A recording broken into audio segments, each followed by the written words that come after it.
పార్లమెంట్లో జగన్ అవిశ్వాసానికి టీఆర్ఎస్ కూడా మద్దతు ఇస్తుందా? ఏపీలో రాజుకున్న పొలిటికల్ వేడి తెలంగాణలోనూ హీట్ పెంచుతుంది.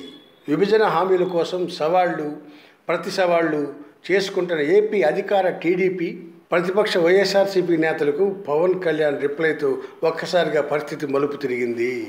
జగన్ సవాల్కి సై అన్న పవన్ అవిశ్వాసం పెట్టండి, మద్దతు తాను కూడగడతానంటూ చెప్పారు. పనిలో పనిగా గత పార్లమెంట్ సమావేశాల్లో టీఆర్ఎస్ ఎంపీ కవిత కూడా ఏపీ ఆందోళనకు మద్దతు ఇచ్చారు.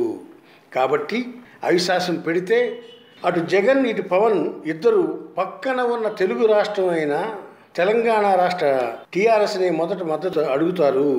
జగన్ నో కాన్ఫిడెన్స్ మోషన్ పెడితే టీఆర్ఎస్ మద్దతు అడగటం ఖాయం. అటు పవన్ కూడా ముందుండి మద్దతు కూడగడతాను అన్నారు. కాబట్టి ఈ విషయంపై కేసీఆర్ని సంప్రదిస్తే కేసీఆర్ ఏం చెబుతారు? మద్దతు ఇస్తారా? లేక జగన్ పెట్టే అవిశ్వాసంతో కేంద్రంలో బీజేపీ అధికారాన్ని కోల్పోదు, కానీ అవిశ్వాసంపై బీజేపీ ప్రభుత్వం సీరియస్గా తీసుకుంటుంది అనే చర్చ ఇప్పుడు తెలంగాణలోనూ మొదలైంది. అయితే మోడీకి కేసుల పేరుతో బెదిరించి ప్రాంతీయ పార్టీలను లొంగ తీసుకోవడం వెన్నతో పెట్టిన విద్య. మరి అవిశ్వాసానికి మద్దతిచ్చే పార్టీలపై కూడా మోడీ ప్రభుత్వం ఆగ్రహం వ్యక్తం చేసే అవకాశం ఉంది అని కేసీఆర్ సన్నిహితులు ఆయనతో చెబుతున్నారట. ఏపీ ఆందోళనకు మద్దతు పలకడం అంటే నోటి మాట సాయం, కానీ అవిశ్వాసం తీర్మానం మద్దతు ఇవ్వడం అంటే మోడీ యుగోని హట్ చేయడమే కదూ. అయినా ఒకవైపు చంద్రబాబు అవిశ్వాసంపై ఆచి తూచి అడుగులు వేస్తుంటే మనకు ఎందుకు ఈ గోలని కేసీఆర్తో పలువురు నాయకులు అన్నారంట. అయితే కేసీఆర్ మొదటి నుండి కేంద్ర ప్రభుత్వాన్ని, మోడీని లైట్గా తీసుకుంటున్నారు. అప్పటి తమిళనాడు ముఖ్యమంత్రి జయలలిత, కేసీఆర్ కూడా కేంద్ర ప్రభుత్వాన్ని, మోడీని పెద్దగా పట్టించుకోరు. కేంద్ర పెద్దలు ఎవరైనా తెలంగాణపై విమర్శలు చేస్తే కేసీఆర్ ప్రెస్ మీట్ పెట్టి మరీ వాళ్ళను ఉతికి ఆరేస్తారు.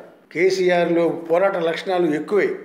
అయితే ఏపీ పార్టీలు అన్నీ కలిసి ఒక నిర్ణయం తీసుకుని అవిశ్వాసం పెట్టనివ్వండి, అప్పుడు మనం కూడా మద్దతు ఇద్దాం. అయినా మన పక్కన ఉన్న తెలుగు రాష్ట్రం న్యాయం కోసం పోరాడుతుంటే మనం ఆఫ్టర్ ఆల్ మోడీకి భయపడటం ఏంటి? మోడీ ప్రధానిగా ఈరోజు ఉంటాడు, రేపు పోతాడు. కానీ మన తెలంగాణ పోరాటంలో ఎందరో ఆంధ్ర వాళ్ళు మనకు సహకరించారు. అందువల్లనే తెలంగాణ సాధ్యమైంది. ఈరోజు తెలంగాణ వచ్చింది అని కేసీఆర్ తనను కలిసిన నేతలతో అన్నారంట. అంటే మోడీకి భయపడేది లేదు. అవిశ్వాసంపై మద్దతు ఇచ్చేందుకు కేసీఆర్ కూడా సిద్ధంగా ఉన్నట్టు అర్థమవుతుంది. ఏది ఏమైనా కేంద్రంపై పోరాటానికి పక్క రాష్ట్రం ఉన్న ముఖ్యమంత్రి కేసీఆర్కి ఉన్న ధైర్యం మన ముఖ్యమంత్రి చంద్రబాబుకి లేకపోవడం నిజంగా శోచనీయం. అంటే జగన్ అవిశ్వాసానికి కేసీఆర్ మద్దతు కూడా ఉన్నట్టే కదా. హాయ్ ఫ్రెండ్స్, మా టుడే టుమారో యూట్యూబ్ ఛానల్ చూస్తున్నందుకు చాలా థ్యాంక్స్. మరిన్ని లేటెస్ట్ వీడియోస్ కోసం వెంటనే సబ్స్క్రైబ్ చేయండి.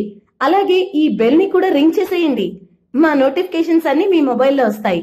అలాగే మా వీడియోస్ మీకు నచ్చితే లైక్ చేయండి, షేర్ చేయండి, నచ్చకపోతే కామెంట్ చేయండి.